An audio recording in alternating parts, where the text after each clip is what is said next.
Nous poursuivons avec le dernier panel et non des moindres, le numéro 4, intitulé Démocratisation des titres publics, comment atteindre l'épargnant individuel. En introduction de ce panel, et pour nous entretenir sur les défis liés à la mobilisation de l'épargne, M. José Félix Dieye prendra la parole et assurera également la modération de ce panel. M. Dieye, si vous avez la parole, excellent panel. Ok, merci M. Diaw.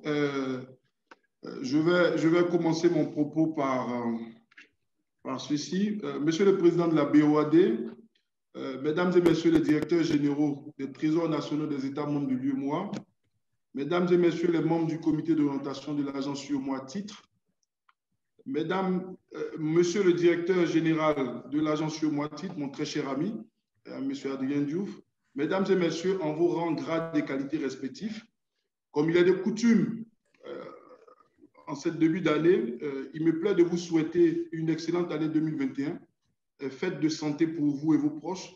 Bien évidemment, l'année 2020 nous a montré combien nous sommes fragiles d'un point de vue sanitaire. Une année aussi de succès dans toutes vos entreprises, aussi bien professionnelles que personnelles. Alors, c'est un grand honneur pour moi et un immense plaisir de me présenter à vous ce matin pour vous entretenir sur les défis de la mobilisation de l'épargne au sein de la zone et animer aussi le panel concernant la démocratisation des titres publics, notamment le rôle de l'épargnant individuel.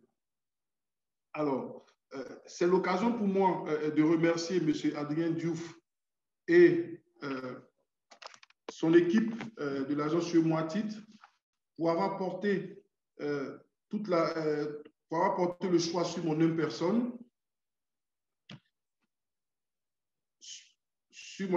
pour animer à la fois ce thème et ce panel qui s'en suivra.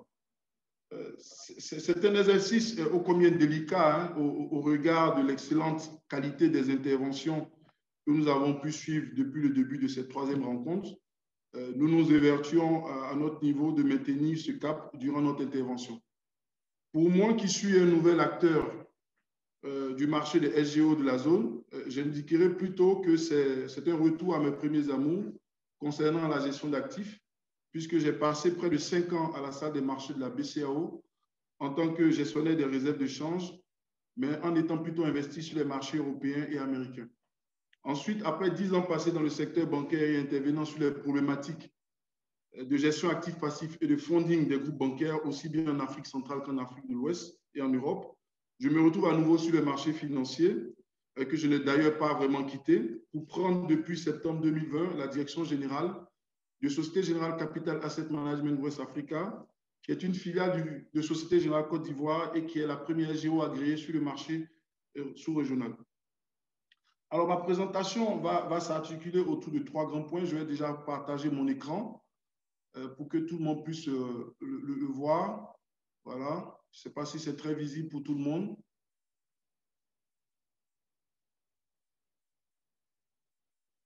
Voilà. Alors, cette présentation va s'articuler, qui porte sur les défis liés à la mobilisation de l'épargne, va s'articuler autour de 3 grands points. Le premier point, l'épargne comme vecteur de développement économique. Le second point, les freins liés à la mobilisation de l'épargne. Et enfin, nous allons essayer de formuler quelques recommandations pour une mobilisation de l'épargne de façon très efficace. Alors, donc, l'épargne vecteur de développement économique. Évidemment, nous sommes partis d'une définition macroéconomique qui est un peu générale, qui définit l'épargne entre la différence entre le revenu disponible, évidemment ajusté des droits nets sur les retraites professionnelles, et les dépenses de consommation finale. De façon générale, elle reflète le niveau de revenu disponible et qui est utilisé avec les éléments du passif pour acquérir des actifs financiers non financiers. L'épargne des ménages est tout à fait la principale source intérieure de financement des dépenses en capital qui constitue pour l'essentiel le moteur de la croissance économique à long terme. Donc, dans nos économies, l'épargne à grande échelle est essentielle à la création des systèmes financiers inclusifs. Elle participe aussi à l'accumulation de capital qui est considérée comme une condition préalable à la croissance économique. Évidemment, ces économies-là, individuelles ou celles des ménages, forment une part essentielle du processus d'accumulation des capitaux. Et enfin, l'épargne détermine dans une large mesure le taux de croissance de la productivité du revenu. Évidemment, nous avons des principaux canaux de mobilisation de l'épargne. Évidemment, on a une épargne qui peut être classée en 3 groupes en termes d'intermédiation et de produits financiers. Nous avons le secteur formel, donc le secteur formel financier qui comprend évidemment les intermédiaires bancaires et non bancaires et qui couvre de nombreuses institutions dont la plupart sont soumises aux réglementations à la fois de la Banque centrale et du Trésor pour certains. On a l'épargne semi-formelle qui concentre les intermédiaires du secteur financier semi-formel qui ne sont pas des établissements financiers soumis à la réglementation des autorités, mais qui ont une habilitation à fournir des services et des produits financiers. Donc, ils ont des licences, mais ils sont surveillés par deux organismes gouvernementaux comme des bureaux de registre des sociétés coopératives. Et puis, on a le secteur informel. Pour nous qui connaissons bien notre zone, ce secteur concentre l'essentiel, sinon une grande partie de l'activité économique et qui est formé d'une gamme très hétérogène de personnes et de groupes qui ont des services financiers qui échappent malheureusement au contrôle et à la réglementation de la Banque centrale et du gouvernement. Donc, dans ce lot du secteur informel, on a éventuellement les tontines, les associations villageoises et éventuellement les sociétés financières informelles. Alors, on va essayer de présenter un panorama un peu de l'épargne formelle à travers le monde. Et on constate que sur ce graphique-là, les pays développés, notamment les pays du Nord, concentrent une forte proportion d'individus qui détiennent déjà un compte d'épargne. Okay? Nous avons une corrélation qui est très importante entre le niveau de développement et le pourcentage d'adultes ayant une épargne formelle. Et évidemment, dans ces économies développées-là, nous avons des systèmes financiers qui sont efficaces, qui sont caractérisés par une faiblesse des coûts d'intermédiation financière. Quand on vient au niveau de l'Afrique subsaharienne et qu'on regarde un peu le graphique qui est présenté, on constate que l'épargne semi-formelle est beaucoup plus répandue que l'épargne formelle en Afrique subsaharienne. Et bien évidemment, même si elle est difficile à évaluer, cette épargne informelle-là représente une grande partie de l'épargne disponible. Toutefois, beaucoup d'obstacles, n'est-ce pas, jouent dans la constitution de cette épargne formelle. Et puis, quand nous regardons la situation, évidemment, avec la finance inclusive qui s'est fortement développée au niveau de l'Afrique subsaharienne, quand nous regardons la croissance du mobile money dans notre zone, elle est beaucoup plus dynamique que dans le reste du monde. Évidemment, le développement des usages et des services qui favorisent cette inclusion financière participe à la captation, somme toute partielle, de l'épargne informelle. Alors, cette épargne dans notre zone peut être aussi le reflet du fonctionnement de nos marchés financiers. Quand on regarde un peu en termes de capitalisation boursière en pourcentage du PIB au niveau de certains pays africains, on constate que pour notre zone UEMOA, n'est-ce pas, on a une capitalisation boursière qui tourne autour de 10% du PIB, quand pour l'Afrique du Sud, cette capitalisation boursière est de 100%. Quand on regarde des zones comparables comme le Nigeria ou le Ghana, on a des proportions qui sont somme toute assez faibles. Cependant, quand on regarde, puisque le thème de ces rencontres-là est orienté vers la gestion collective et les investissements institutionnels, et quand on regarde un peu la situation des actifs sous gestion en pourcentage du PIB, on constate que malgré ce dynamisme de la croissance qu'il y a dans notre zone, on a des actifs sous gestion qui sont en faible proportion de notre PIB et qui témoignent justement de la faiblesse du fonctionnement de nos marchés, ou du moins, on peut regarder les choses positivement en disant qu'on a le potentiel du marché financier qui reste total et qui pourrait être une plateforme de collecte et d'investissement, même si justement aujourd'hui, il est encore sous-exploité, mais le potentiel, il est là. Donc, une fois cela dit, nous allons nous attarder sur les freins liés à la mobilisation de l'épargne. Alors, de façon générale, évidemment, quand on regarde, quand on analyse nos économies, on constate qu'elles sont tributaires en termes de financement de l'extérieur. Donc, en 2018, on a des flux financiers à destination de l'Afrique subsaharienne qui représentaient à peu près 9,7% du PIB, contre seulement 3,6% pour les pays à revenus élevés. Quand on regarde un peu les recettes totales des administrations publiques en Afrique, elles sont inférieures à 20% à celles des pays élevés, à revenus élevés. Au niveau de la dette, nous avons nos États qui ont une dette qui est essentiellement libellée en devises, même si la proportion de la dette en monnaie locale reste somme toute stable.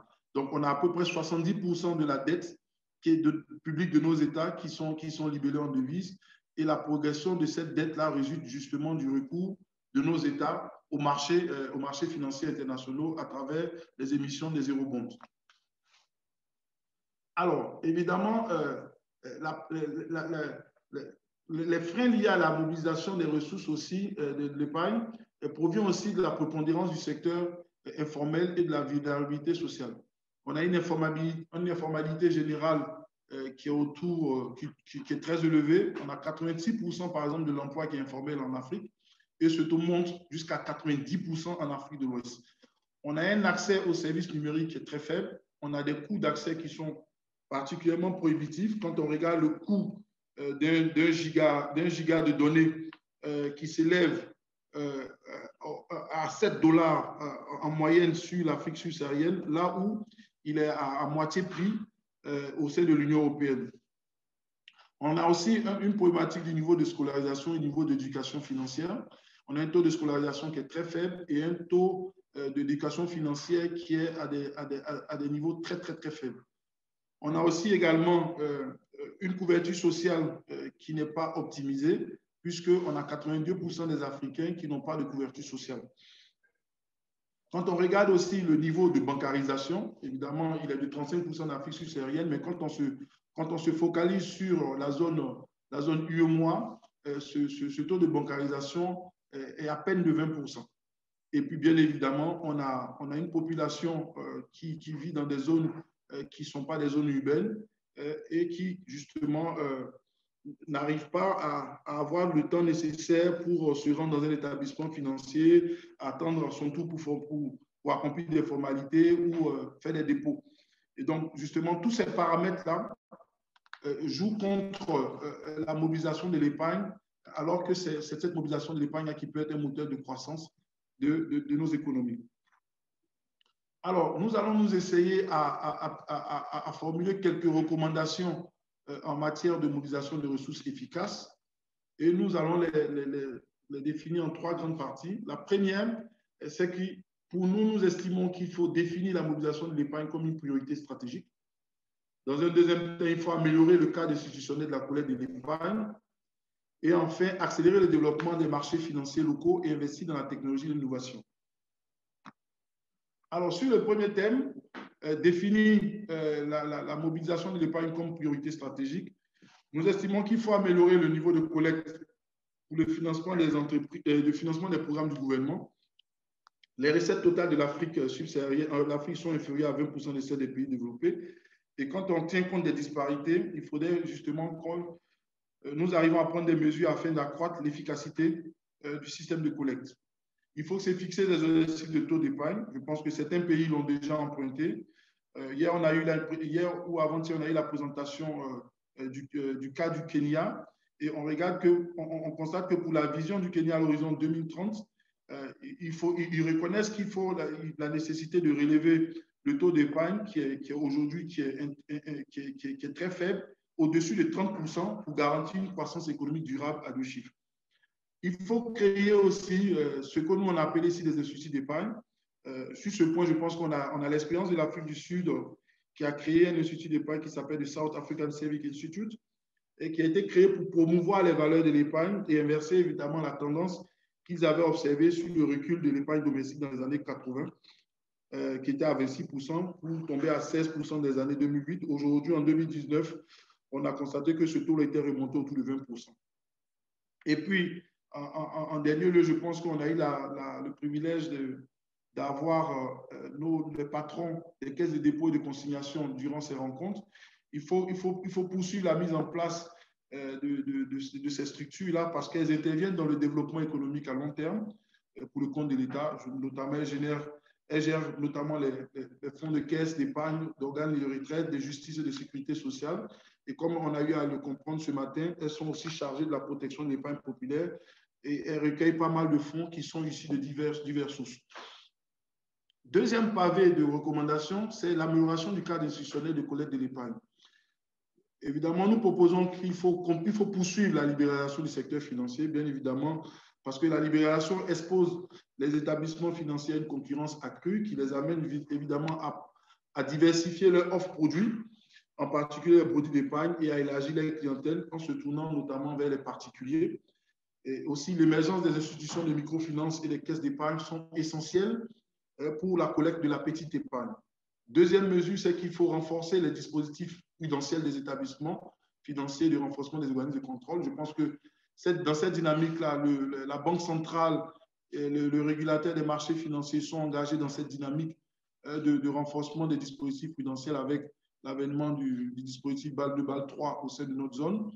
Et donc, cela participe justement à améliorer le cadre institutionnel. Il faut aussi asseoir une surveillance systémique accrue pour empêcher évidemment l'émergence d'acteurs véreux. On a eu cette situation il n'y a pas très longtemps dans nos États avec ces maisons de placement qui promettaient des rendements assez fallacieux aux épargnants. Et donc, il faut renforcer justement la surveillance de notre secteur pour éviter ce genre de pratiques. Et enfin, il faut aussi mettre en place des réformes et actions visant à favoriser l'inclusion financière formelle de nos économies. Troisième pavé de recommandations, et je termine là-dessus, c'est qu'il faut accélérer le développement des marchés financiers. Bien évidemment, il faut accélérer ce développement des marchés financiers et aussi investir dans la technologie et l'innovation. Aujourd'hui, je pense que nos économies sont justement en train de se transformer d'un point de vue technologique avec tout ce qu'il y a comme service digital et numérique. Et donc, pour nous, cela passe par justement ce développement des marchés financiers, là passe par d'abord une politique de vulgarisation de la culture boursière et financière. Je pense qu'il y a un des intervenants hier ou avant-hier qui avait parlé d'inscription dans nos programmes de formation scolaire et universitaire des cours d'éducation financière des marchés boursiers et étendre aussi la couverture médiatique de l'actualité financière à travers les canaux de médias connus. Bon, je pense qu'aujourd'hui, on a ce développement-là qui se passe sur notre marché et donc, du coup, on peut espérer que les résultats que nous attendons soient au rendez-vous. Il faut aussi créer un écosystème favorable aux introductions en bourse et au développement de la dette privée. Je pense que la poursuite des programmes de privatisation à travers la cotation de bourse, il faut mettre en place un mécanisme d'incitation à la cotation en bourse des grandes entreprises à partir d'une certaine taille, à travers la création de compartiments pour la dette des entreprises avec des règles beaucoup plus souples. Je pense que dans ce dispositif, la BRVM et le régulateur du marché financier de la zone UEMOA se sont engagés justement dans cette réforme à travers les nouveaux dispositifs sur les introductions en bourse et la mobilisation des ressources sur les marchés financiers. Il faut aussi développer la gestion collective et de l'assurance vie. Je pense qu'à travers ces rencontres-là, qui ont mis l'accent justement sur la gestion collective et les gestions institutionnelles, nous avons eu pas mal de chances sur le sujet et nous estimons que la gestion collective peut être un moteur de développement des marchés des capitaux parce qu'il se révèle être un puissant canal de mobilisation de l'épargne longue. Et évidemment, elle permet cette gestion collective d'avoir accès à toute catégorie de support d'investissement à travers des véhicules spécifiques qui sont liquides et pour lesquels la gestion est déléguée à des experts du marché financier. Dans sus des véhicules grand public, il y a les fonds de pension aussi qui permettent de mobiliser l'épargne longue qui jouent aussi un rôle capital sur les marchés financiers. Et bien évidemment, ce matin, nous avons eu les panélistes sur les investisseurs institutionnels, notamment les caisses de retraite, les fonds de pension, les compagnies d'assurance, qui, eux, justement, constituent une autre forme d'épargne contractuelle qui permet la mobilisation de ressources longues. Nous devons aussi nous assurer d'une animation soutenue des marchés des titres publics locaux. Je pense que dans son propos introductif, le président de la BOAD, lors de la session d'ouverture, a insisté justement sur la possibilité et l'obligation d'avoir des market makers sur nos marchés, des faiseurs de prix, pour rendre dynamique les échanges sur nos marchés et permettre justement de capitaliser sur ces acquis-là pour pouvoir développer nos économies.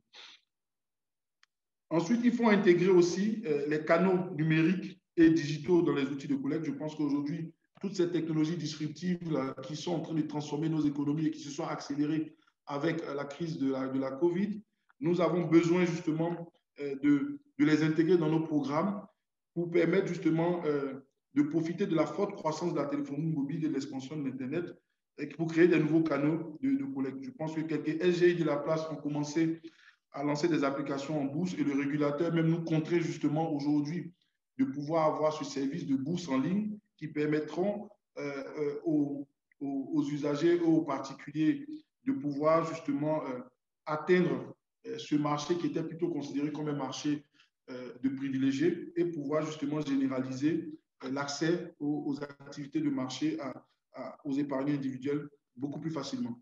Et puis, dernier point, et je termine là-dessus, il faut aussi utiliser les outils modernes pour améliorer l'expérience client. Bien évidemment, dans un monde où la technologie est omniprésente, je pense que les banques et les établissements financiers, les intermédiaires financiers, les intermédiaires commerciaux, qui sont les SGI, les GO et les autres intervenants, devraient miser justement sur cette transformation digitale-là, à travers l'analyse des données, à travers le CRM, afin de personnaliser l'expérience client à travers les produits et services, de manière à pouvoir capter justement le plus grand nombre de personnes et mobiliser de façon conséquente cette épargne-là qui constituera pour nous le réel moteur de croissance économique de nos États à moyen et long terme. Donc, vraiment, voici présenté brièvement ce que nous pouvons dire sur le sujet des défis liés à la mobilisation de l'épargne. Sans plus tarder, je vais introduire le panel que j'ai l'honneur d'animer qui porte sur le thème démocratisation des titres publics, comment atteindre l'épargnant individuel. Donc, je ne sais pas si je l'enchaîne en même temps ou bien je passe la parole au speaker pour faire la transition ou bien on enchaîne en même temps. Oui, M. Dié, vous pouvez continuer, donc enchaîner avec les autres panélistes. D'accord, ok, ça marche. Alors, évidemment, la gestion collective constitue un vecteur de développement économique important de l'industrie financière. Je pense qu'elle constitue un moyen d'accès au marché financier pour les petits porteurs et elle a permis justement la démocratisation de l'accès au marché financier. Toutefois, son utilité s'est considérablement élargie. L'investissement sur les actifs financiers pour l'épargnant individuel est, dans la plupart des pays développés, de moins en moins le fait des épargnants eux-mêmes, mais de plus en plus d'organismes collecteurs qui débarrassent l'épargnant du souci, du choix et de la surveillance de son placement en lui assurant à la fois sécurité et liquidité. Évidemment, en plus d'offrir une large gamme de produits de placement pour les épargnes des ménages, la gestion collective est également devenue un support de financement pour les retraites par capitalisation, notamment les fonds de pension. Et elle est utilisée aussi pour les entreprises commerciales et industrielles qui, dans le cadre de leur activité, génèrent des flux de trésorerie en excédent et par les investisseurs institutionnels qui placent, elles, l'épargne collectée à travers leur réseau pour la mobilisation des ressources à long terme. Donc, les fonds en gestion collective constituent des instruments de placement créés par les professionnels de la finance à destination des épargnants. Donc, cette intermédiation est juridiquement organisée afin de garantir, bien évidemment, la sécurité de l'épargne publique. Alors, ce panel que j'ai l'honneur de modérer a pour but de changer sur les voies et moyens pour démocratiser les titres publics à travers la gestion collective qui constitue un puissant outil d'accès au marché financier pour le plus grand nombre. Évidemment, il permettra également d'échanger sur les voies et moyens pour élargir effectivement la base des investisseurs locaux et évoquer les mesures pratiques pour apprendre pour mobiliser l'épargne efficacement des populations. Alors, pour ce faire, je suis accompagné de 3 panélistes, des spécialistes en la matière sur notre marché. J'ai nommé M.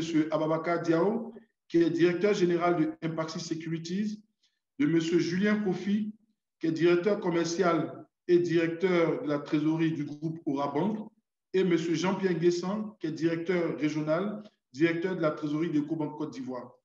Donc, sans plus tarder, je vais passer la parole à M. Ababakar Diao pour une présentation de sa structure et de donner son avis sur le contexte actuel du présent panel. Merci.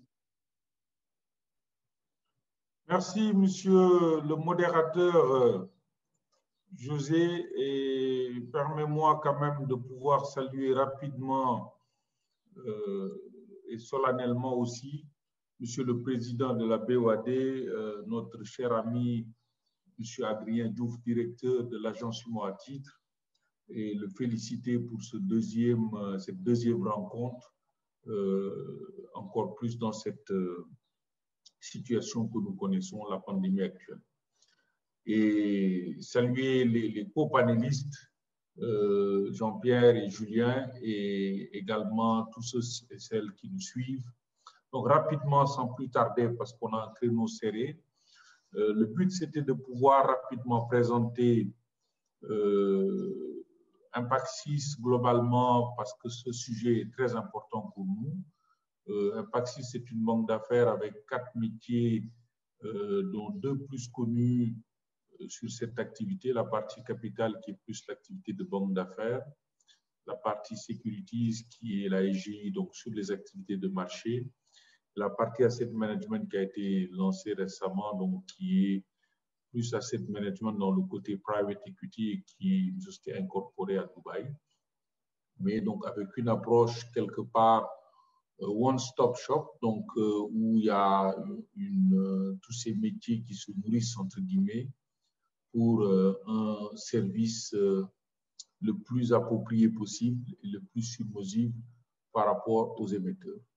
Donc c'est également aussi quelques opérations plus sur le corporate ces dernières années, notamment la dernière la plus récente, il y a à peu près 6 mois, qui s'avère être la plus importante également émission sur le marché jusqu'à date. Et on espère que ce record soit battu assez tôt et rapidement pour le bien et le développement de notre marché. Rapidement aussi, donc, pour venir à notre sujet en introduction, comme tu as bien voulu préciser, le but ici, c'est lorsqu'on parle de l'univers, quelque part, du marché financier ou du marché des titres publics globalement, le point, lorsqu'on parle de comment accéder, démocratiser et permettre à l'épargnant individuel, la question, c'était également de savoir, comme on essaie de le démontrer ici, les différentes classes d'actifs parfois que ces épargnants individuels ont. Parce que lorsqu'on parle d'épargnants individuels, mais peut-être on y reviendra, ce n'est pas juste les personnes physiques. On voit que beaucoup de ces personnes, quand même, sont plutôt dans des opérations qui sont dans des dépôts à terme, lorsqu'elles ont de la trésorerie, ou bien dans des comptes d'épargne, et qui, quelque part, cette évolution montre, même dans toute la zone, environ les taux qu'on a. Ces taux qui sont quand même quelque chose d'assez important pour eux, et qu'on arrive à avoir de bien meilleures performances sur le marché des titres publics, sur le marché financier globalement aussi. Et donc, je pense que c'est un des éléments qui nous montre que quelque part, par rapport à l'ensemble de cette masse que l'on voit, il y a quelque chose qui doit être possible et qui pourrait être fait. L'autre aspect aussi, et ça peut-être on y reviendra dans le débat, mais rapidement, c'est sur toute cette partie qui permet, dès qu'on parle de personnes, d'investisseurs individuels, et notamment lorsqu'on parle des personnes physiques, dans un marché, certes, comme je pense les panélistes et toi-même, José, l'a bien expliqué, lorsqu'on regarde le nombre de gens qui ont un portefeuille titre, le nombre d'actifs sous gestion, le nombre sur une population de plus de 120 millions d'habitants en zone UEMOA, qui est très faible. Mais pour y arriver, forcément, l'outil disruptif via la digitalisation sera un élément très important. Ce qui aujourd'hui est déjà en place, parce qu'aujourd'hui, au sein d'Apaxis, pour ne pas les citer, on arrive quand même à faire l'ensemble de nos opérations avec nos clients, qu'ils soient ici dans la zone, qu'ils soient au Sénégal, qu'ils soient dans la zone UEMOA, qu'ils soient à l'étranger. Et c'est également une manne assez importante qu'il faut regarder. Et le fait d'être totalement sous des outils digitalisés permet cela. Rapidement aussi, cette approche relève aussi, lorsqu'on parle des épargnants individuels, en élargissant un sortant de tous ceux qui sont les investisseurs locaux, régionaux qu'on connaît. La dernière fois, sur un des panels, sur cette même rencontre, on a pu montrer dans la répartition du marché des titres publics la part que représentent les investisseurs internationaux, comparé même à des pays proches comme le Ghana ou le Nigeria. Et ça aussi, je pense qu'il y a une approche que nous essayons de faire, mais certainement aussi comme des confrères, pour pouvoir amener des solutions concrètes qui adressent les points de ces investisseurs internationaux, que ce soit le rapatriement des fonds, un process totalement huilé qui permet de le rendre efficient rapidement, le onboarding et les parties KYC, mais surtout également une attractivité ou en tout cas une réactivité plutôt dans le service qui leur est offert. Voilà, donc c'est ce que je voudrais dire peut-être en introduction. C'est un sujet fort important, monsieur le modérateur, un sujet qui est assez important parce qu'il nous permet également de revenir dans l'esprit du marché financier, qui est de pouvoir mobiliser l'épargne disponible et de l'allouer. Et un de ces allocataires qui le demandent sur le marché des titres publics sont nos États. Dans le contexte actuel, nous sommes tous conscients également du besoin en termes de financement des États dans le monde, et donc notamment également dans notre zone. Et c'est cette capacité à pouvoir mobiliser cette épargne, à l'allouer correctement, qui nous permettra également de résoudre les problématiques que nous avons.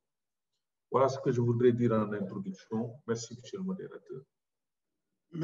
Merci, monsieur Babacar Diaw, pour cette présentation assez précise.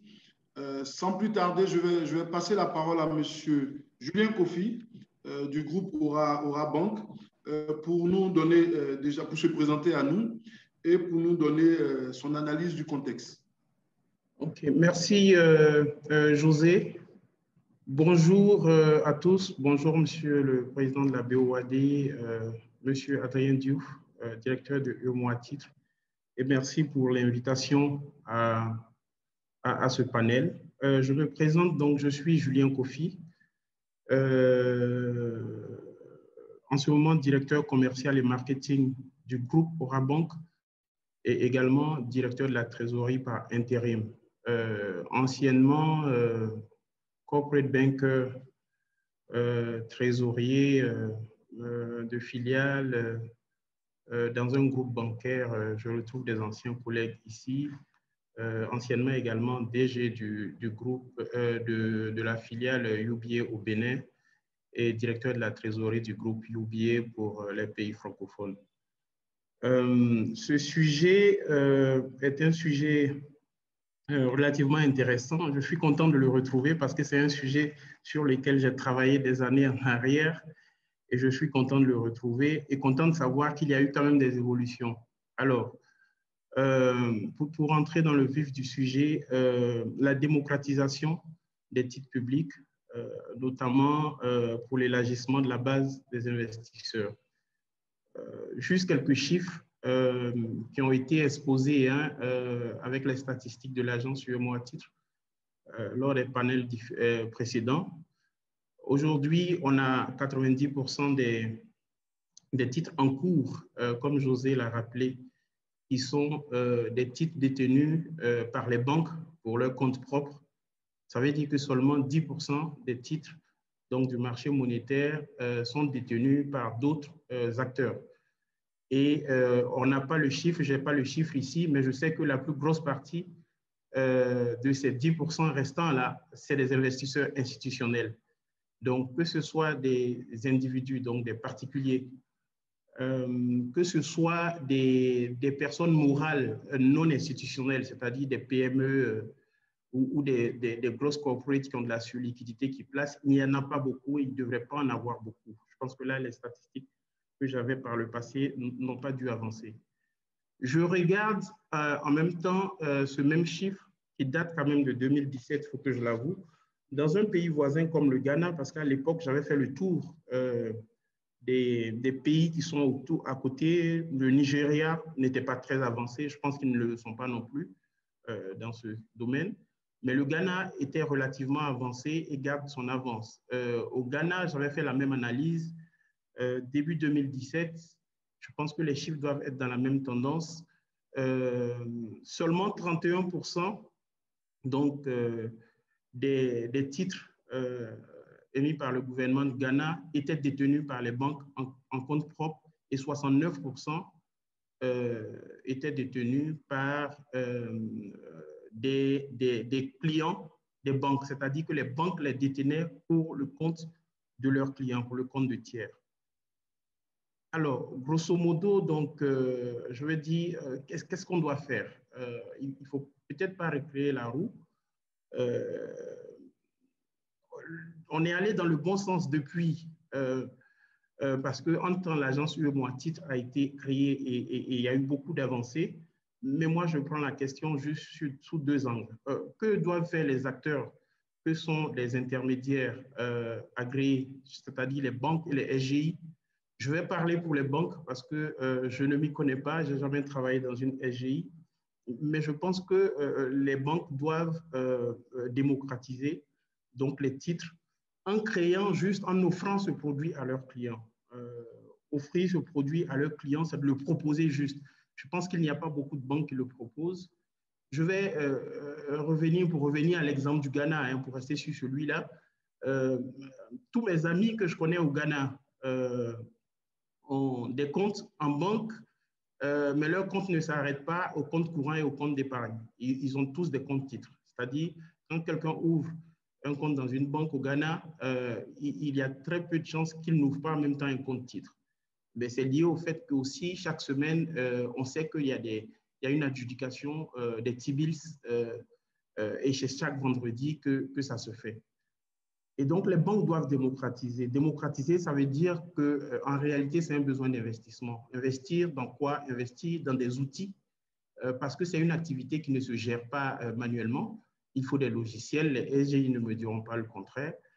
C'est une activité aussi pour laquelle il faut former aussi bien l'équipe technique qui est au centre, mais également l'équipe commerciale pour qu'on puisse expliquer à un client c'est quoi un bon du trésor, c'est quoi une obligation, pourquoi est-ce que c'est moins risqué que tel autre voilà, emploi ou telle autre utilisation des fonds, ou bien même pourquoi c'est moins risqué que de garder l'argent sous un matelas à la maison.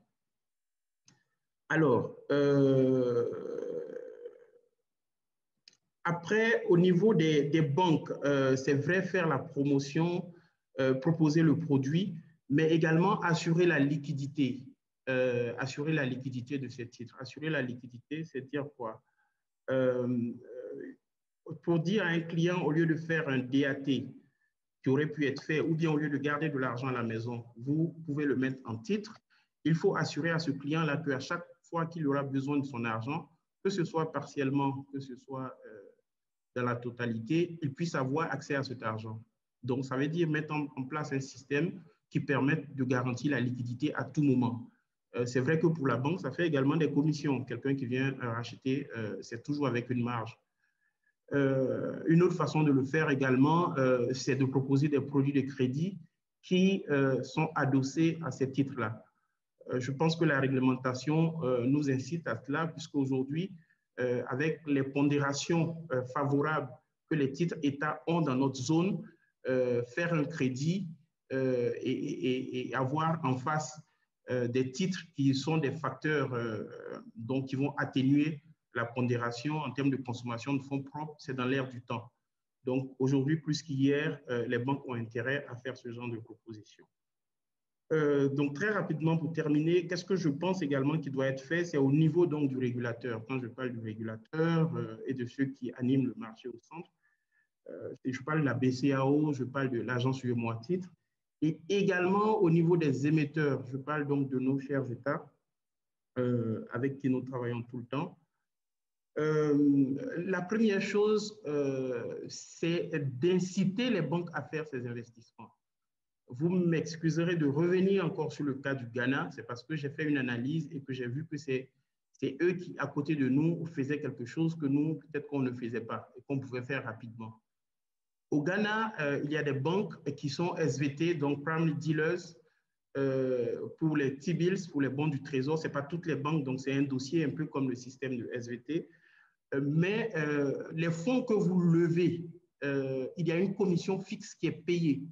Donc, les fonds que vous levez auprès de votre clientèle pour investir dans des bons du Trésor, dans des obligations du Trésor, il y a une obligation fixe. Je pense qu'à l'époque, c'était 0,25%.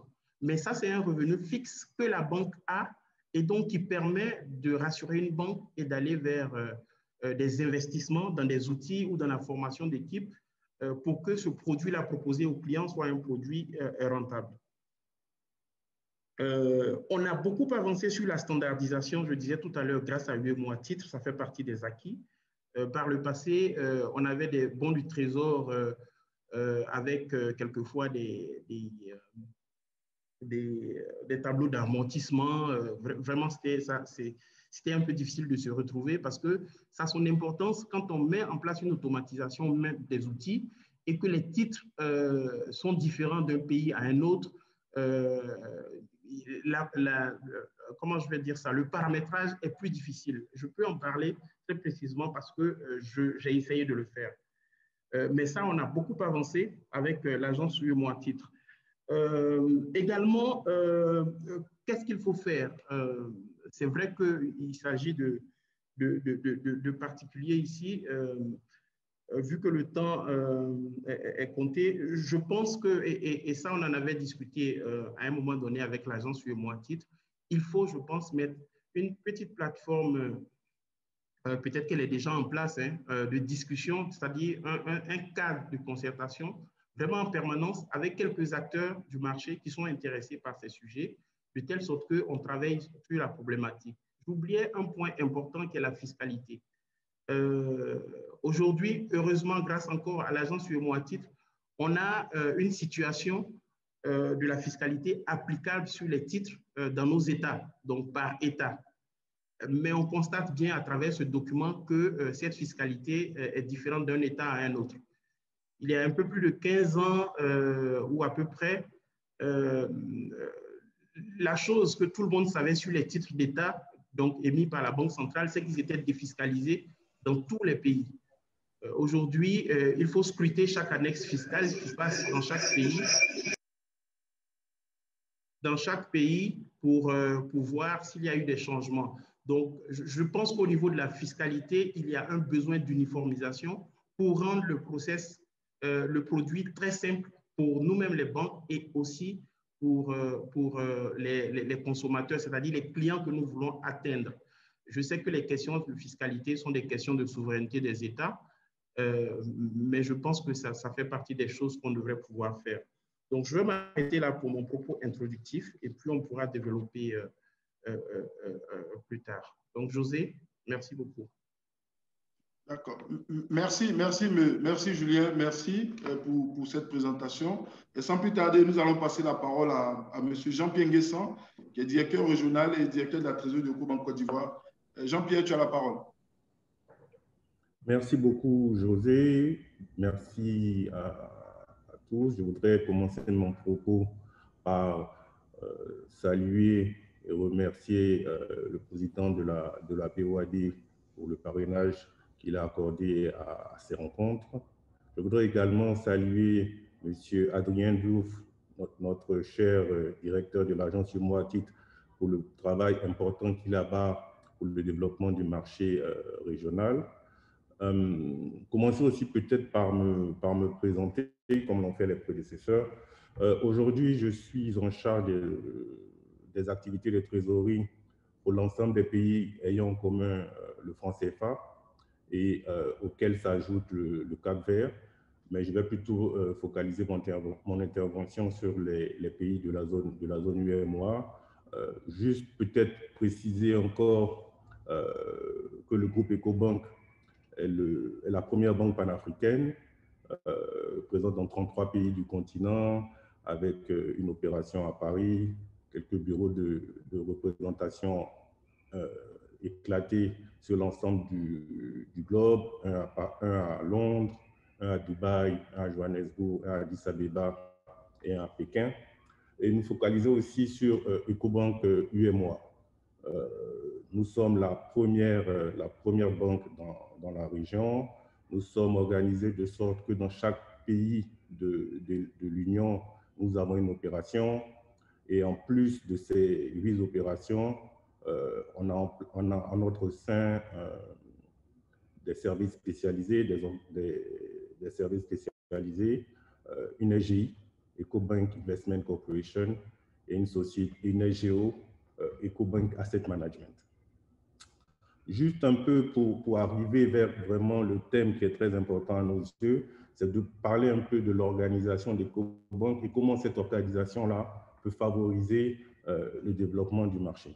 Au niveau de la trésorerie, on opère autour de 3 pôles. Le premier pôle qui est la gestion du bilan.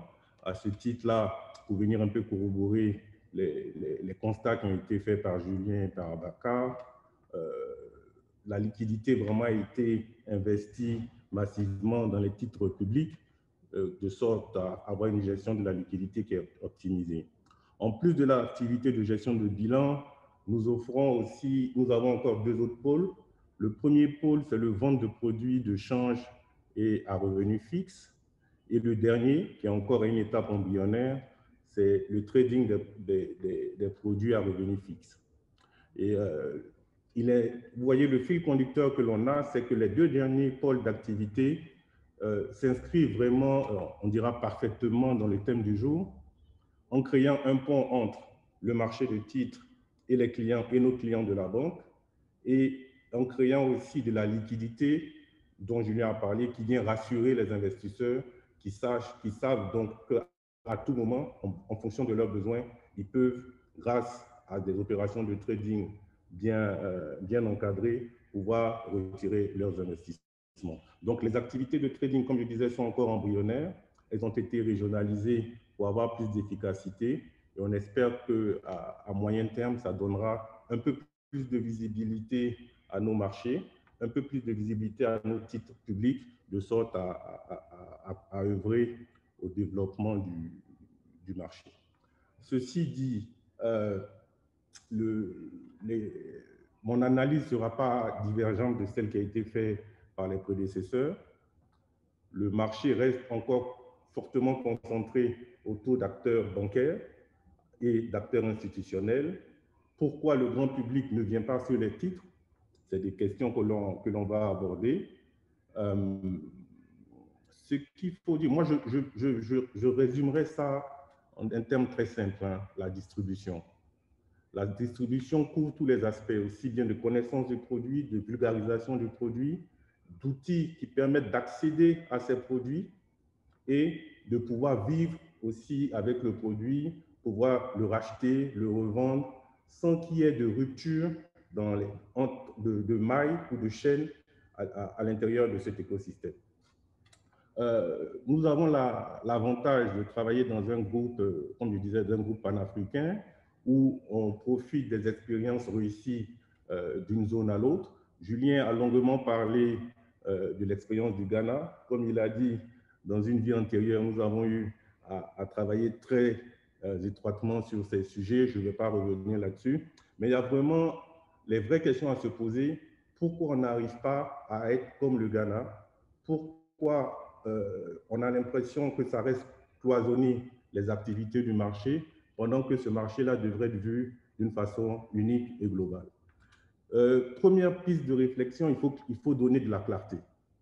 Aujourd'hui, avec un marché qui est, je ne dirais pas qui est séparé, mais avec un marché monétaire qui est géré par l'agence à titre, avec des opérations d'adjudication qui se font au niveau de la bourse régionale des valeurs mobilières, ça peut créer un peu de confusion dans l'esprit des investisseurs particuliers. Moi, je mets l'accent vraiment dans mon introduction sur l'épargnant individuel, qui est vraiment le cœur de cible aujourd'hui.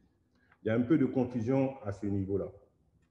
Le deuxième axe un peu de réflexion, c'est, comme je disais, à force d'avoir bâti notre marché avec des acteurs cloisonnés, il n'y a pas de synergie entre les acteurs. Et je le vois pour nous-mêmes qui, en notre sein, avons une SGI, une SGO et des banques, la circulation de la liquidité entre ces différentes entités n'est pas harmonieuse parce que le cadre de fonctionnement de ces entités ne le permet pas. Il faudrait réfléchir à avoir un monde, je dirais, un monde de marché plus cohérent où comment dirais-je, les objectifs des différents acteurs ne soient pas antagonistes. Sinon, on aura du mal à favoriser vraiment le développement du marché. Je m'arrête là, je ne voulais pas reprendre les constats sur lesquels on est tous d'accord, mais vraiment, il faut qu'on travaille à la distribution en utilisant l'outil digital, technologique comme levier pour atteindre les populations. Au sortir de ces échanges, j'espère qu'on pourra commencer déjà à débroussailler, à ouvrir des sillons qui, dans quelques temps, deviendront des autoroutes entre les investisseurs particuliers, individuels et les émetteurs. Merci, José. Merci Jean-Pierre pour ton exposé. Et je vais te prendre au mot et m'adresser aux deux autres panélistes. Dans ton propos, tu as indiqué que pour cette démocratisation des titres publics à travers la souscription des épargnants, il faut quand même qu'il y ait un bon canal de distribution et de la clarté dans l'offre produit. Alors, moi, je vais m'adresser à Ababacar Diao et à Julien Kofi pour leur demander, pour leur poser cette question. Comment aujourd'hui amener l'épargnant individuel à considérer la souscription au titre public comme une alternative aux produits bancaires classiques que sont les comptes d'épargne, les DAT ou aux produits d'assurance vie classique? Aujourd'hui, comment est-ce que vous voyez, quel est le canal ou quelle est la méthodologie ou l'approche à avoir pour amener justement l'épargnant individuel, c'est-à-dire le citoyen lambda, à souscrire à des titres publics plutôt qu'à aller faire un DAT? Alors, à la parole, à qui veut la prendre? Je ne sais pas, Julien, tu veux commencer? Non, il y a Babacar qui voudrait parler. Non, vas-y, Julien, il n'y a pas de problème. Ça dépend. OK. Alors, merci José pour la question. Donc, ça me permettra d'approfondir donc certains aspects que j'avais soulignés tout à l'heure.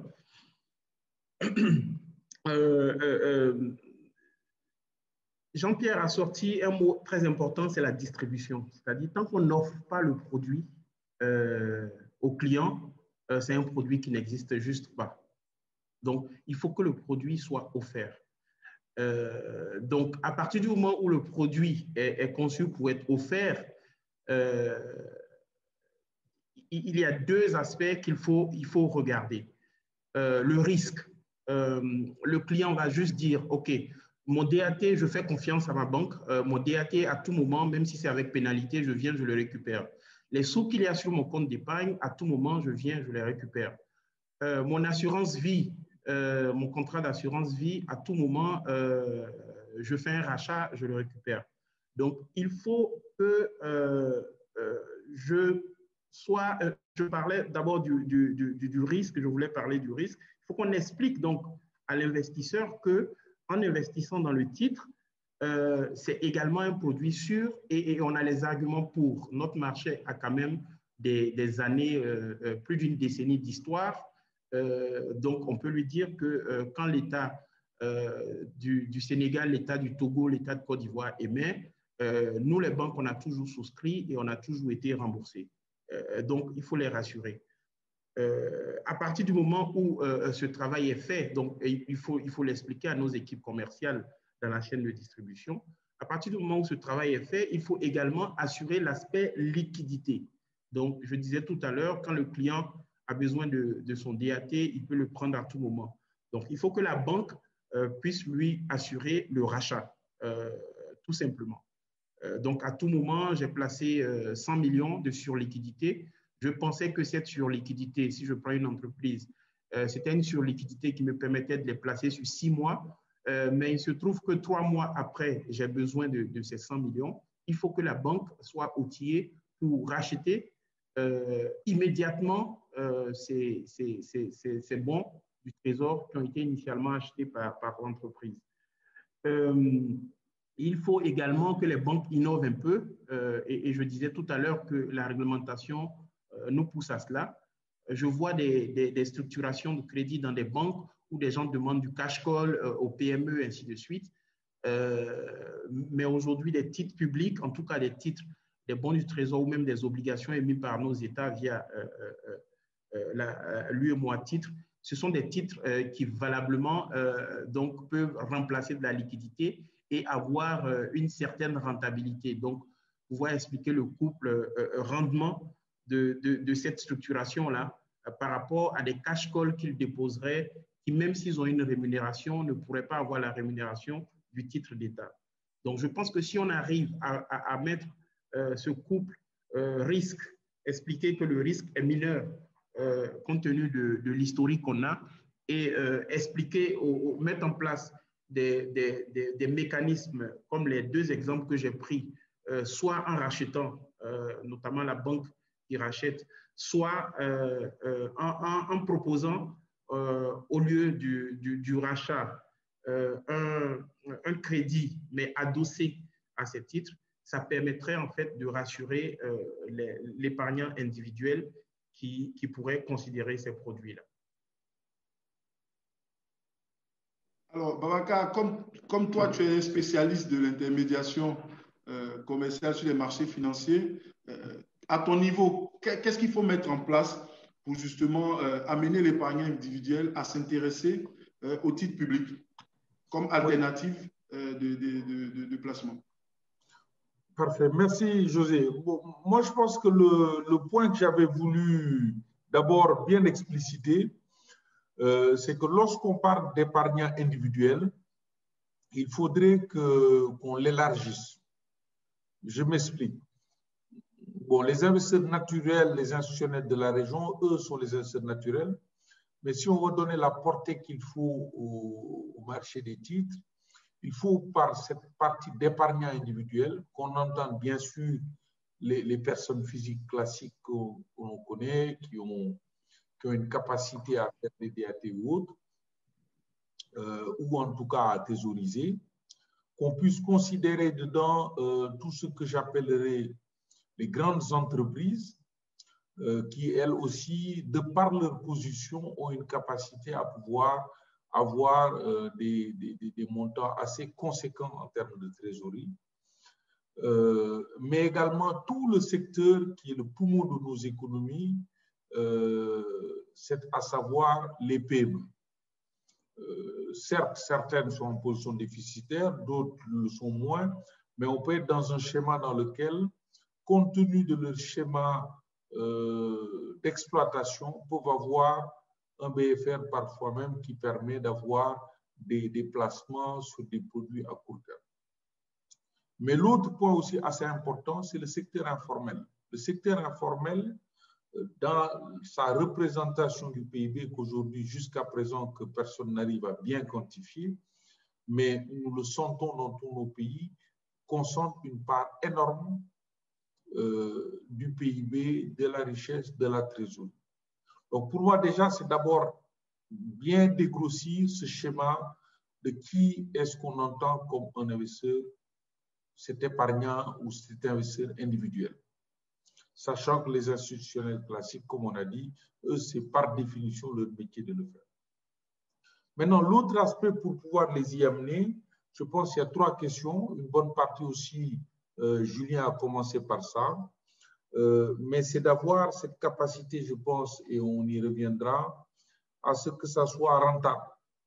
Quand je dis rentable, c'est qu'on puisse pouvoir, dans une éducation financière, mais plutôt de diffusion de l'information, que les gens puissent se rendre compte de ce que ça peut rapporter en termes par rapport aux alternatives qu'ils considèrent, les classes d'actifs qui peuvent être des DAT, qui peuvent être des tontines, qui peuvent être des placements, FCP ou qu'il y ait également le schéma de la flexibilité et de l'accessibilité. Flexibilité, accessibilité, je m'explique par là, qu'il y ait une capacité à pouvoir faire ces opérations, et ça, je pense que les GI, on n'est pas encore totalement au bout de l'exercice, mais c'est bien avancé, à pouvoir permettre à tous ces acteurs de pouvoir accéder, faire ces opérations facilement, et on doit augmenter cette fluidité. Ça, c'est une première chose. La flexibilité, maintenant, reviendra à un autre métier que nous, on peut faire, et peut-être les banques aussi, c'est la structuration encore sur la base de ces produits comme sous-jacents. Parce que dans tous les marchés, hein, le marché des titres publics aussi n'est pas censé être aussi connu par tout le grand public, pour être honnête. Je pense qu'il y a une partie qui connaissent, mais ce n'est pas forcément tout le monde. Donc, c'est une capacité à pouvoir prendre ces produits existants, à les repackager, à les restructurer pour permettre aussi de les diffuser dans des produits peut-être encore plus simples à travers nos réseaux. Je pense que c'est ces choses qui permettraient de toucher ces sphères dont j'ai parlé, le secteur informel, les personnes physiques dont on parle, les corporates, que ce soit les grandes entreprises ou même les services. Voilà un peu les moyens ou en tout cas les éléments qui, on pense, devraient nous permettre de pouvoir amener, élargir quelque part cet univers d'investisseurs. On le verra peut-être plus tard sur comment maintenant adresser ces différents. Merci.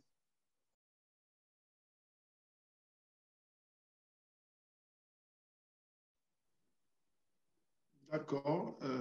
Je ne sais pas si on m'entend. Oui, on t'entend. Merci Ababakar pour... D'accord. Merci Ababakar pour ton exposé. Je pense sur la question. Alors, évidemment, dans la même dynamique, hein, je pense que Jean-Pierre a bien fixé, je pense, la problématique en parlant de clarté de l'offre et de canaux de distribution. Aujourd'hui, quand on regarde le marché des titres publics, Julien, dans son propos, indiquait que le marché des titres publics est aujourd'hui animé à 90% par les banques et les intermédiaires commerciaux que sont les SGI et les intermédiaires financiers que sont les SGO. Aujourd'hui, ce marché est très connu de ce microcosme financier, mais très peu des entreprises non financières. Aujourd'hui, pour vous, comment vous pensez améliorer la visibilité auprès de l'ensemble de la population, auprès des épargnants de ce marché-là? Est-ce qu'aujourd'hui, on a suffisamment fait de publicité ou fait de communication autour du développement du marché financier ou du marché des titres publics en particulier? Quand on sait que, par exemple, des pays comme le Maroc ont vu leur développement de marché financier à travers, n'est-ce pas, un développement du marché des titres publics assez dynamique, parce que comparativement en termes de marché boursier, la bourse de Casablanca aujourd'hui, c'est à peu près une soixantaine d'entreprises qui sont cotées, mais qui a un marché des titres publics qui est assez dynamique et qui drive, n'est-ce pas, le marché financier dans son ensemble. Donc aujourd'hui, Julien, pour toi, est-ce que tu penses qu'il y a d'autres moyens d'améliorer la visibilité de ce marché-là à l'ensemble de la population? Merci José. J'espère que vous m'entendez. Hein? Donc, ce que je peux dire, hein, qui n'est pas fondamentalement différent de ce que j'ai dit. Oui, tu as entendu. OK. Donc, ce que je peux dire, ça se résume en un seul mot, c'est-à-dire on a beau communiquer, enfin, mettre de l'argent dans la publicité digitale, et ainsi de suite, pour que ces acteurs-là, ces acteurs connaissent ce marché et les produits du marché, il faut juste que nous, acteurs, donc intermédiaires, agréés, on rende disponibles ces produits. On prend une PME, elle comprendra mieux les bons du Trésor s'ils sont chargés d'affaires ou s'il est dans 3 banques, c'est deux sur 3 de ces chargés d'affaires lui proposent, avec sa surliquidité temporaire, d'acheter des bons du Trésor. Et qu'il demandera, mais c'est quoi les bons du Trésor? C'est sur quel état? Pourquoi? Est-ce que ce n'est pas risqué? Est-ce que l'État vous paye à temps? Et comment est-ce que je souscris? Quel intérêt? Et donc, quand on va lui donner toutes les informations sur les défiscalisations, sur l'historique de paiement en temps et en heure par les États, et sur l'exposition que nous-mêmes, banques, on a, ainsi de suite, je pense que ça participera à faire connaître ces marchés-là, qui sont des marchés enfin, qui restent entre assureurs, banques, sociétés de fonds de pension, ainsi de suite, SGI, SGO. Donc, je pense que le mot, Jean-Pierre l'a sorti, c'est la distribution. À partir du moment où ces produits sont distribués dans nos réseaux, nous, par exemple, au Togo, on est la première banque du marché.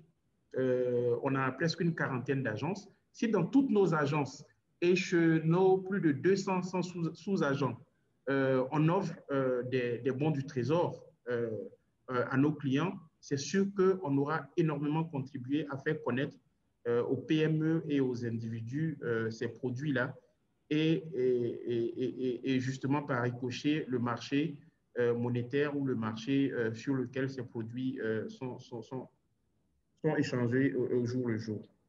Donc, c'est ce que je voudrais dire à ce sujet.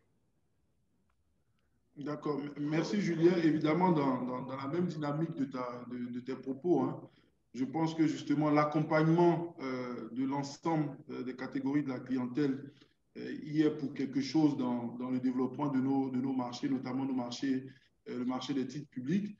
Je pense que sur ce sujet-là, la plupart des banques, en tout cas en l'occurrence, Société Générale, a entrepris justement dans sa stratégie d'installer dans la plupart des pays où nous sommes la maison de la PME qui constitue justement ce lieu-là pour être plus proche d'abord de cette catégorie de clientèle, mais également savoir l'orienter et la conseiller vers des placements ou des financements efficaces qui vont lui permettre de se développer. Donc, je pense que dans cette dynamique, les banques de la place ont entrepris cette transformation et c'est de bon augure pour le développement de notre marché.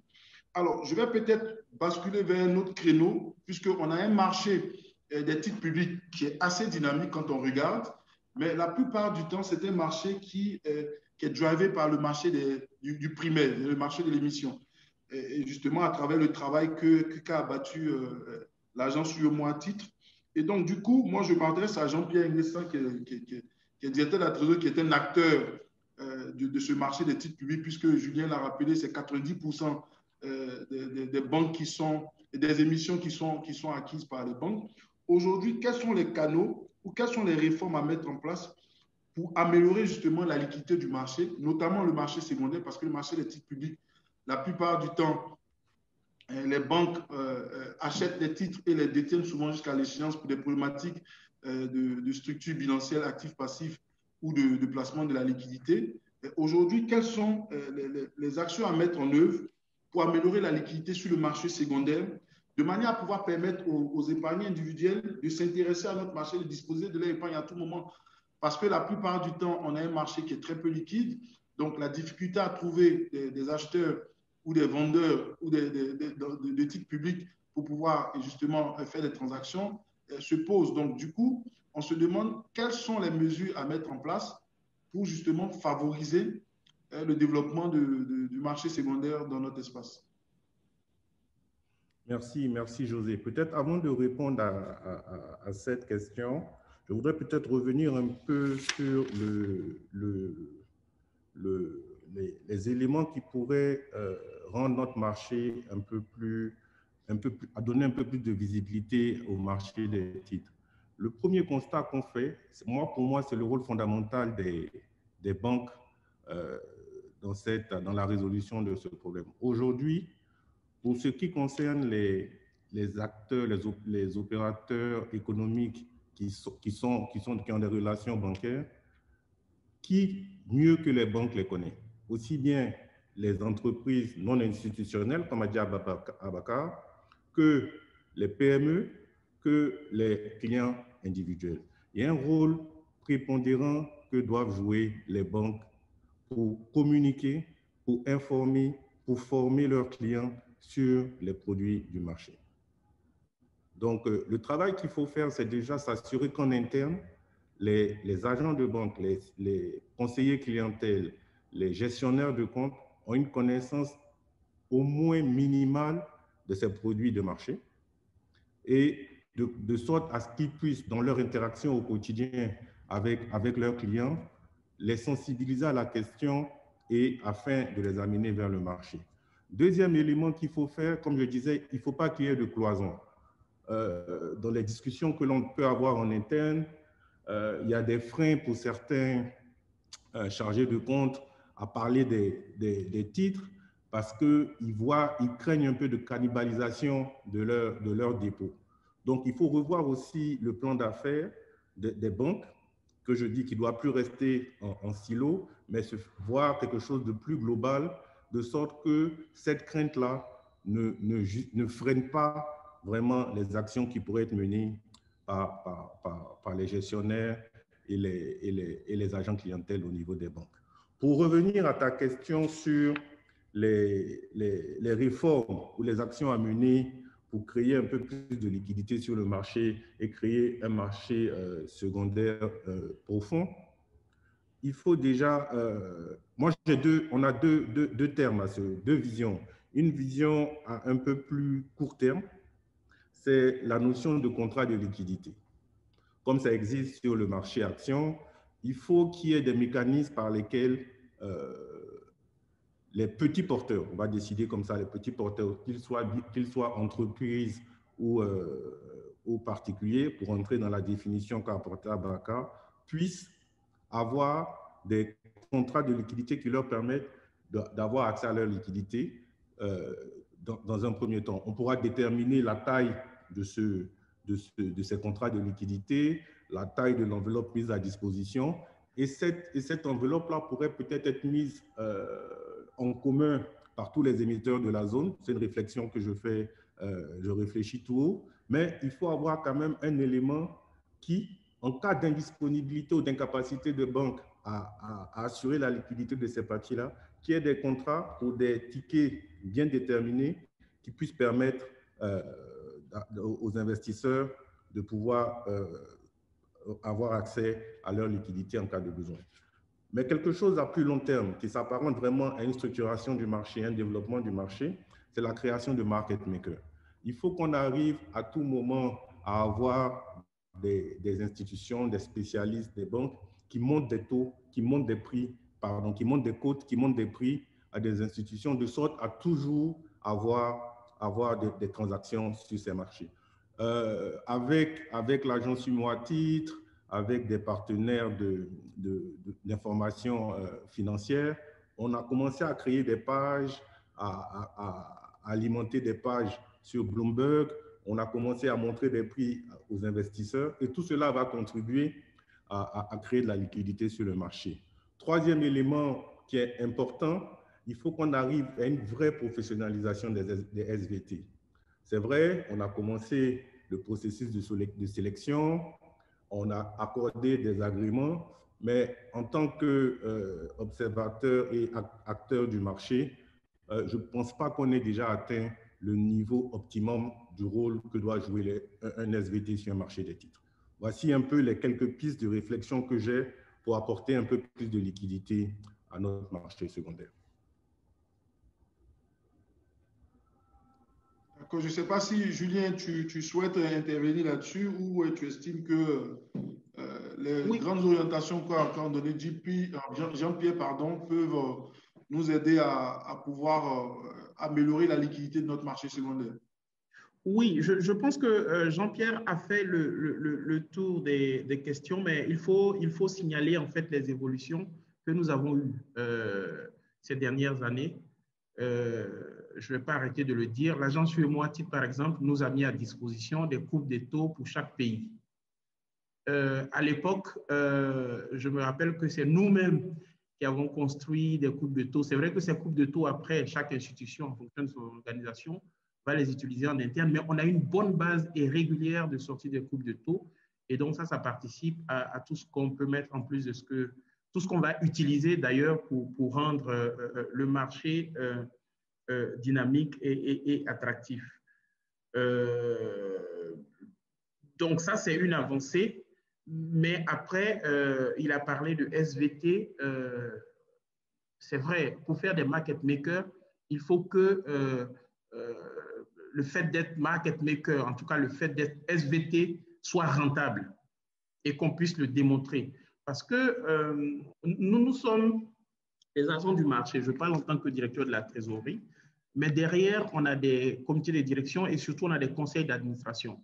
Donc, pour aller demander à mon conseil d'administration de valider un investissement qui me permette de mettre des titres du marché monétaire à disposition du marché, je veux dire des clients dans les agences ou chez les sous-agents, je vais acheter des équipements, je vais former, ainsi de suite. Et tout ce qu'on va me demander, c'est bien, on accompagne, mais quelle est la rentabilité derrière? Et donc, ça, c'est très important et ça me permet de revenir sur un point qui est très important, mais à la charge peut-être des États et de UEMOA Titres de penser à inciter les acteurs à le faire en leur garantissant des niveaux de revenus pour le travail qui sera fait et pour les investissements qui seront faits. Donc, je pense que ça aussi, c'est un élément assez important qu'il faut prendre en compte parce que parler de la liquidité des marchés, aujourd'hui, du marché secondaire, aujourd'hui, les banques ont elles-mêmes besoin de ces titres-là pour leur portefeuille ALM. Donc, notamment pour assurer la liquidité, pour tout ce qui concerne la gestion de bilan interne des banques. Vous demandez à une banque, un client même vient et vous dit, je veux acheter des titres de tel état dans votre portefeuille, est-ce que vous pouvez m'en vendre? La première chose, c'est est-ce que la banque veut vendre ces titres? Et la deuxième chose, est-ce que si la banque vend ces titres, la banque est outillée pour faire le suivi? On est outillé aujourd'hui pour avoir des comptes, courants comptes d'épargne, sur lesquels à tout moment on donne des informations aux clients, on leur envoie des relevés, ils peuvent les consulter en ligne, ils peuvent même faire des transactions en ligne. Mais malheureusement, on n'a pas encore investi dans des outils qui permettent de gérer des comptes titres, en tout cas nous au niveau des banques, la plupart des banques. Et pour le faire, il faut que ce soit un business rentable et que nous autres, on puisse démontrer que c'est rentable à nos conseils d'administration. Donc, le combat de la liquidité du marché secondaire, en plus de ce que Jean-Pierre a dit, je pense que ces éléments doivent être adressés, d'où ma proposition, et Jean-Pierre l'a dit, au sorti de ce panel, peut-être qu'on s'organise en petit comité de 5 personnes ou voilà, sous la houlette de UEMOA Titres pour commencer à réfléchir sur ce qu'on pourrait faire et quels sont les pas qu'on pourrait, le plan d'action qu'on pourrait mettre en œuvre pour qu'on puisse l'année prochaine, à la prochaine rencontre, on ait fait des pas en avant et qu'on avance vite pour atteindre des pays proches de nous qui font mieux que nous. Donc, c'est ce que je pourrais ajouter à l'intervention de Jean-Pierre. D'accord.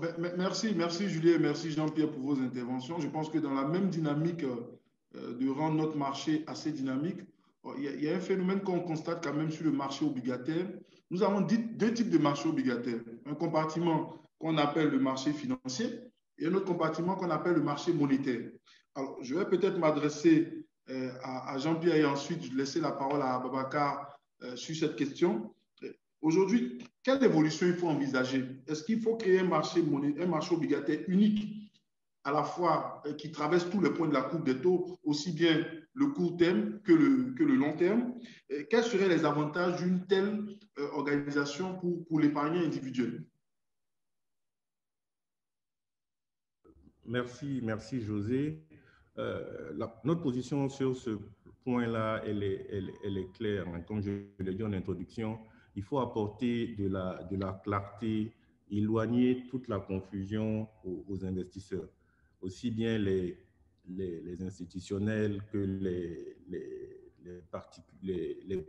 les privés, pour changer, pour aller dans la même nomenclature qu'Abaca.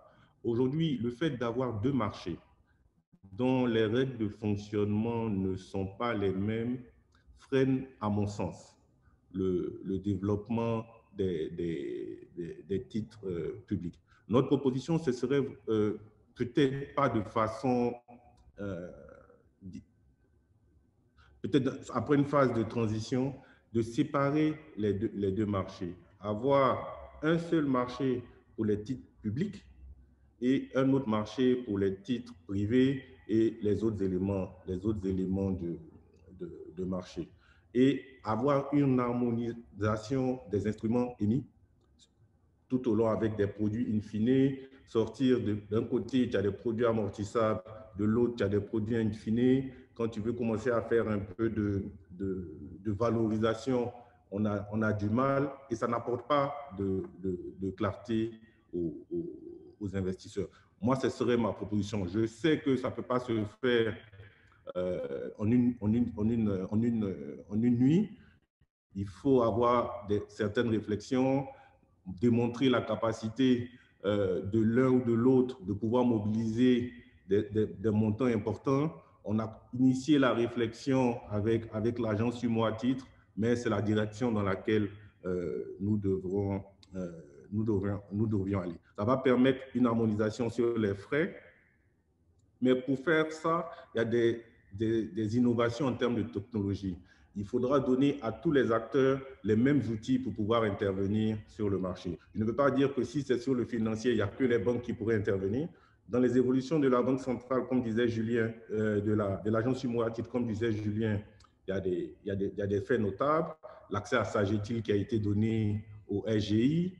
On peut approfondir la question en donnant aussi accès au SGO, s'assurer qu'on trouve un mécanisme pour le dénouement des opérations en créant des substituts de comptes de règlement. Il y a des évolutions à faire, mais ça créerait ça enlèverait beaucoup de confusion sur le marché et mettrait plus de clarté, à mon sens, une séparation très claire des attributs et des opérations qui soient traitées sur les marchés. Alors Ababakar, merci Jean-Pierre pour tes propos. Ababakar, qu'est-ce que tu en penses de ce point-là, vu les deux marchés qui coexistent et pour lesquels, comme Jean-Pierre l'expliquait, il n'y a pas de clarté dans l'évolution parce que justement, d'un côté, tu as les titres monétaires, donc court terme, mais qui aussi peuvent avoir des émissions à long terme, comme les OAT que l'agence EUMA titre émet. D'un autre côté, tu as le marché financier qui, lui, est le marché de l'appel public à l'épargne, donc du coup, qui a une autre manière de fonctionner. Comment est-ce qu'on peut faire aujourd'hui pour harmoniser tout ça et puis justement avoir un marché obligataire, au moins qui a une seule évolution, enfin une seule dynamique dans laquelle tout le monde peut se retrouver? Oui. Merci, José. Moi, je pense que quand même, forcément, comme a expliqué Jean-Pierre tout à l'heure, il faut une cohérence dans l'approche et c'est ça qui permettra aussi de mieux développer le marché. Ne pas réinventer la roue parce que bon, on a vu d'autres marchés à côté ou même plus développés. Aujourd'hui, avoir ces deux systèmes qui coexistent, à terme, ne peut pas permettre d'attirer certains investisseurs assez structurés qui suivent certains. Ça n'empêche pas de fonctionner, mais à terme, par rapport à ce niveau qu'on veut d'actifs en fonction de PIB ou d'actifs sous gestion, qui sont faits quand même par des investisseurs institutionnels assez importants, qu'on veut impulser, ça, on a besoin d'uniformiser un peu les process. D'abord, si on parle, je pense, de marché monétaire, parce qu'il faut le distinguer entre marché monétaire et marché des titres publics. Mais si ça devient un marché monétaire, il faut pouvoir, donc, comme tout marché monétaire, avoir un marché monétaire avec également des maturités qui ne peuvent pas aller à certains niveaux. C'est ça un marché monétaire aussi. Dans ce cas, ce serait d'avoir un seul marché global financier ou qui serait la fusion de toute cette partie hors monétaire pour en faire un marché uniforme, comme on le voit dans d'autres pays aussi, mais qui permettent aux États, aux grandes entreprises de venir, comme l'a dit Jean-Pierre aussi, d'avoir une certaine, on peut avoir toujours de la structuration qui se fait en marche, mais d'avoir au moins certains grands standards qui sortent sur certains papiers. Et c'est ça qui nous permettrait plutôt de pouvoir même avoir une courbe des taux qui fait sens. Aujourd'hui, lorsqu'on croise les données entre ce qui se fait sur le marché financier et ce qu'on voit sur le marché des titres publics, on peut sortir sur des aberrations. Et donc, peut-être pour pouvoir avancer sur ce point, moi, je pense que ce serait beaucoup plus ça l'approche. Uniformiser le marché. Si on se dit qu'il faut un marché monétaire, donc il faudra avoir une partie qui va être que le monétaire, mais tout le reste fusionne dans un grand marché des titres publics. Et ce marché également, même dans la partie même l'autre point qu'on a, c'est même sur la conservation des titres. Le fait d'avoir le DCBR d'un côté, les autres conservations de l'autre, sur les mêmes titres, lorsqu'on veut les titres, que ça soit rapide d'un côté, que l'autre, ça peut prendre du temps, même dans le delivery, le settlement et la livraison, le temps que ça prend, forcément, il y a besoin quand même, en dépassionnant le débat, de pouvoir regarder pour le besoin de notre union et pour également le rôle que doit jouer le marché.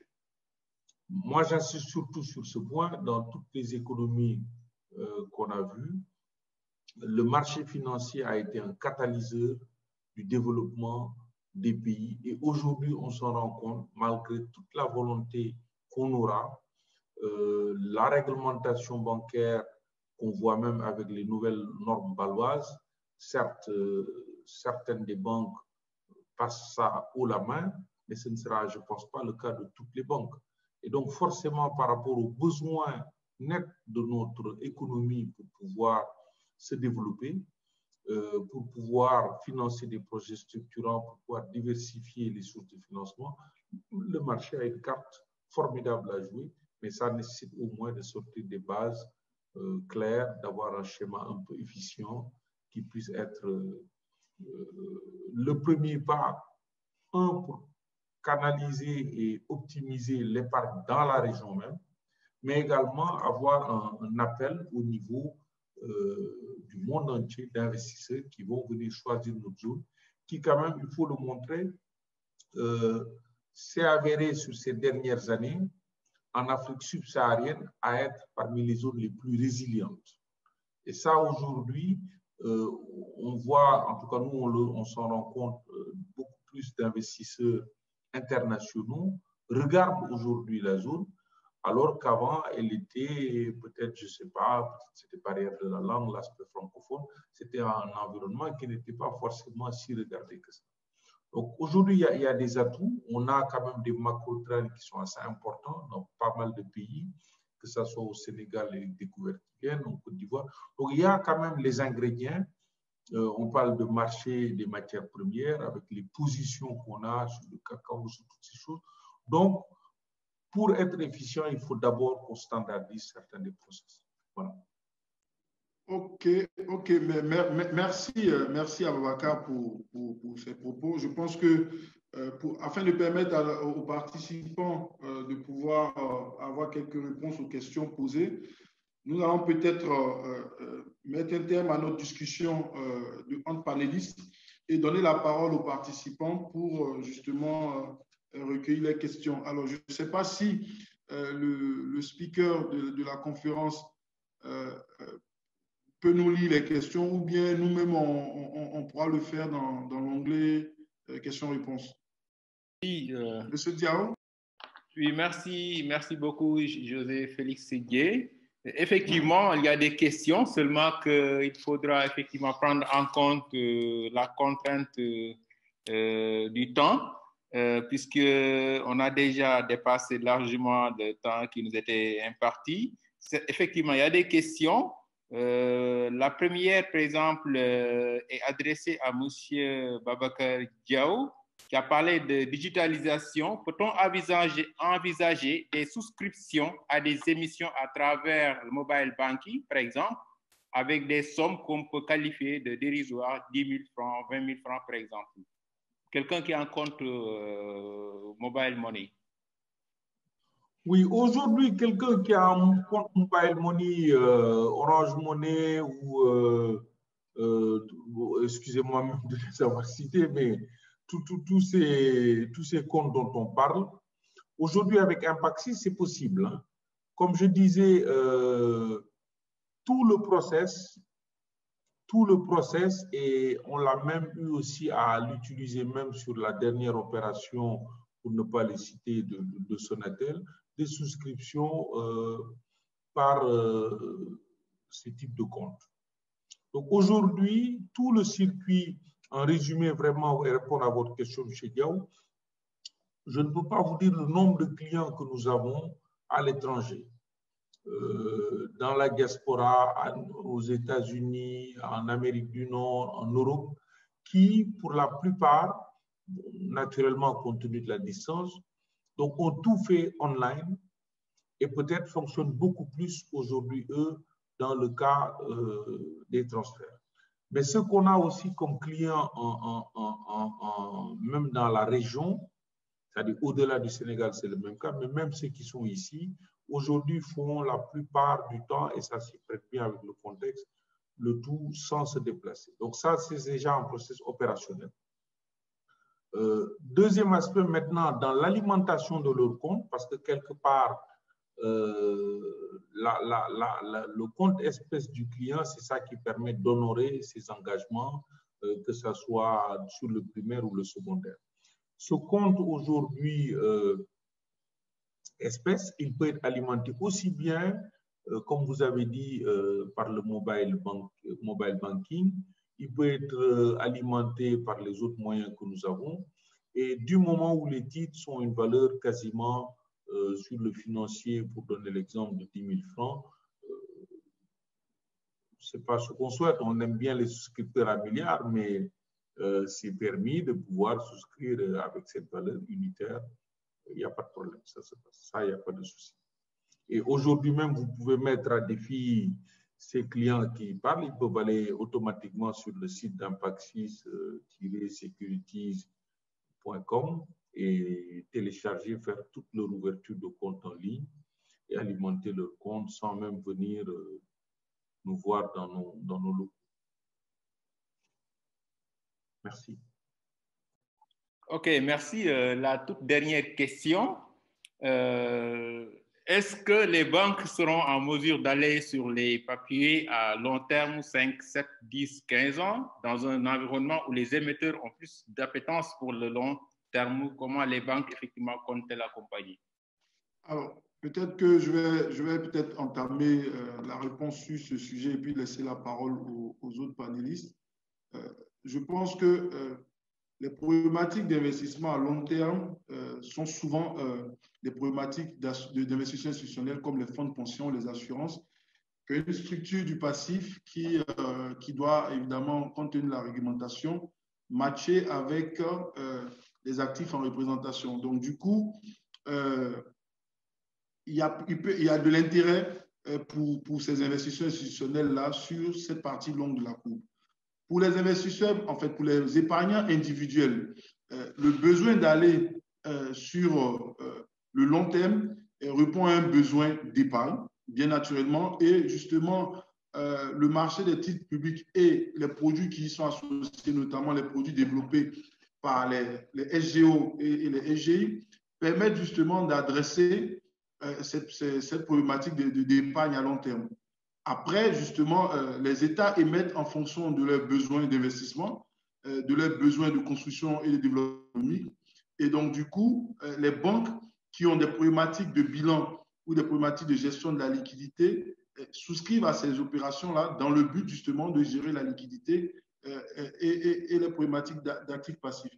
Maintenant, pour l'épargnant individuel qui souhaite voir des émissions à plus long terme, évidemment, le besoin, il est là. Aujourd'hui, c'est les mécanismes maintenant d'émission. Je pense que la BOAD est un émetteur à long terme à travers ces structures comme la CRH-UEMOA, qui est un investisseur qui lève de la dette à long terme. Et donc, du coup, il y a des mécanismes qui existent sur le marché. Maintenant, c'est de savoir est-ce que la structuration des produits qui sont proposés, et Jean-Pierre a parlé tout à l'heure de clarté dans la distribution de l'offre produit et des synergies qui peuvent exister entre différents intervenants, vont permettre justement de pouvoir adresser cette problématique. Et là, tout est la question. Mais il est clair que notre marché commence petit à petit à s'habituer à ce type d'actifs-là.